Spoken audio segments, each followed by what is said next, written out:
people of Israel had escaped their biggest danger now that the Egyptian army no longer existed, and they were safe for the time being. But further trials and difficulties faced Moses and his people as they began to cross the wilderness.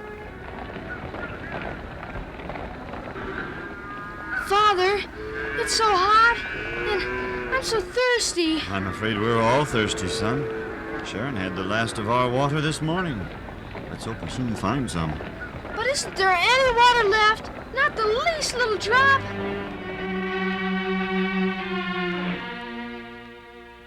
The sun beat down on the marching column as it trudged through the shadeless desert.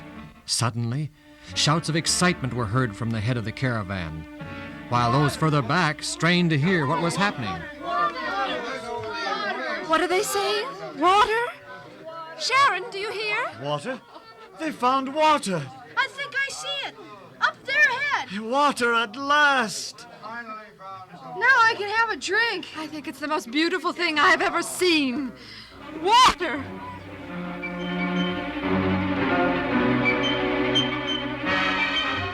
This water doesn't smell right to me. Smells awful. It smells like brackish water to me.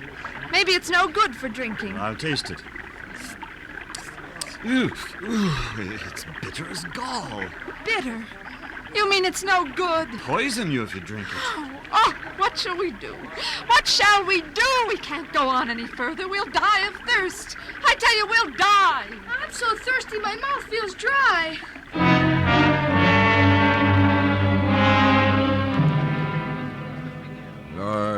Lord, thou knowest that thy children are thirsty, yet the water which they have found is salt and unfit to drink. Help thou thy children. Be not downhearted, Moses.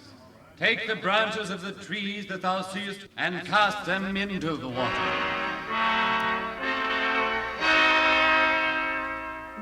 Why is Moses throwing tree branches into the water? I haven't the slightest idea. And now he's drinking the water. It must be all right then. Can we drink some too? No. I'll try it first. I want to make sure the water's all right.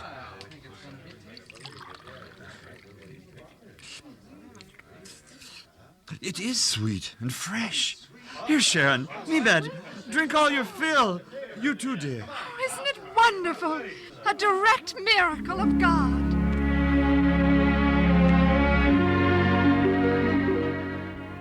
With their faith and their strength renewed by the fresh water, the Israelites were soon ready to move on again.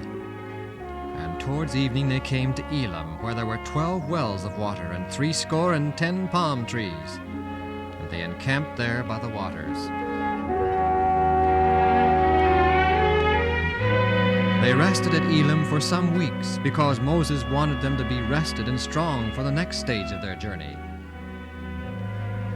When Moses felt that the people were rested sufficiently, he gave orders to resume the journey.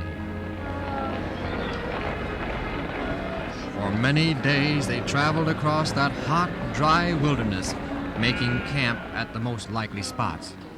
This journey is so tiring, and it's getting worse all the time. Well, I almost wish that we'd never left Egypt. There's Moses over there, with a crowd around him. He's telling them something. Let's go closer and listen.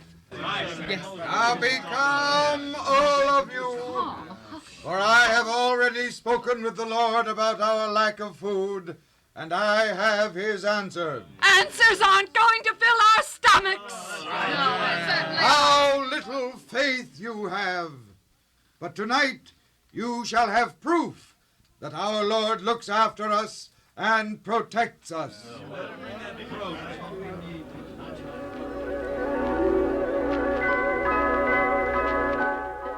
And that evening, a mass of quail flew by, and the Israelites caught them and ate their fill.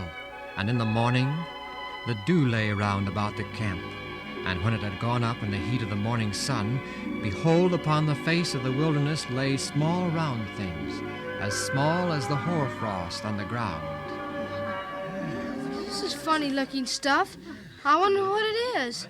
I've never seen anything like it. Have you, Father? It must be the bread that the Lord promised us. My people, your attention, please. It's Moses.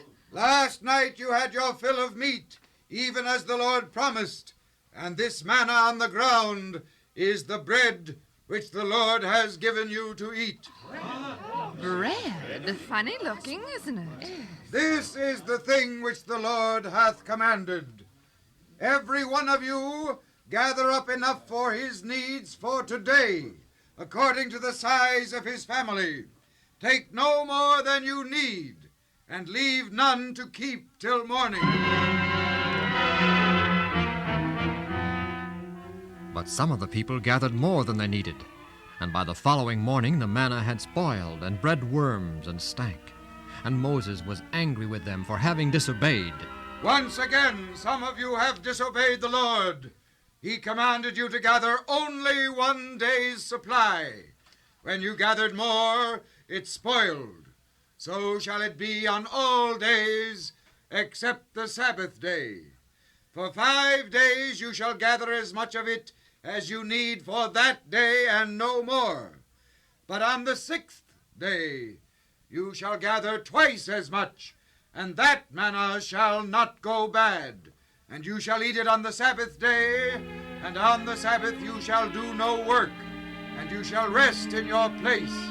For God so rested himself when he created the world.